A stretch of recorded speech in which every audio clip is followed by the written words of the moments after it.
তোমার রব কি বলে জানো? তুমি যাকে আমার চাইতে বেশি ভালোবাসবে, আমি তাকেই তোমার কাছ থেকে দূরে নিয়ে যাব আর তোমাকে বড্ড একা করে রাখবো। তিনি আরো বলেন, কখনো বলবে না যে তাকে ছাড়া আমি বাঁচবো না, কিন্তু আমি তোমাকে তাকে ছাড়াই বাঁচাবো। পিছনে সব আবেগ কেড়ে নিয়ে তোমাকে দিব্যি সামনে এগিয়ে নিয়ে যাব। তুমি কি দেখো নি, ঋতুরাও যে 2 মাস পর পর বদলাতে থাকে, ছায়া দেয়া গাছের পাতাও তো শুকিয়ে যায়, আর যখন সবর হারিয়ে ফেলে তখন ঝরে পড়ে। কিন্তু তোমার রব তো ধৈর্যশীল ও পরম দয়ালু।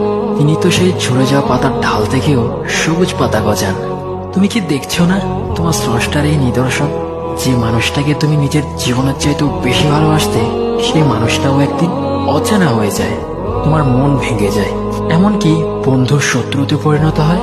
আর খানিক সময় পর শত্রু বন্ধুতে পরিণত হয়। যে মানুষটাকে তুমি নিজের জীবনের অংশ ভাবতে, সে মানুষটাও প্রতারণা করে। বুঝি না, এত কিছু হওয়ার পরেও তুমি তোমার রবকে বাদ দিয়ে সেই মানুষগুলোর উপরই ভরসা করো, যারা তোমাকে প্রতিনিয়ত কষ্ট দিয়েছে।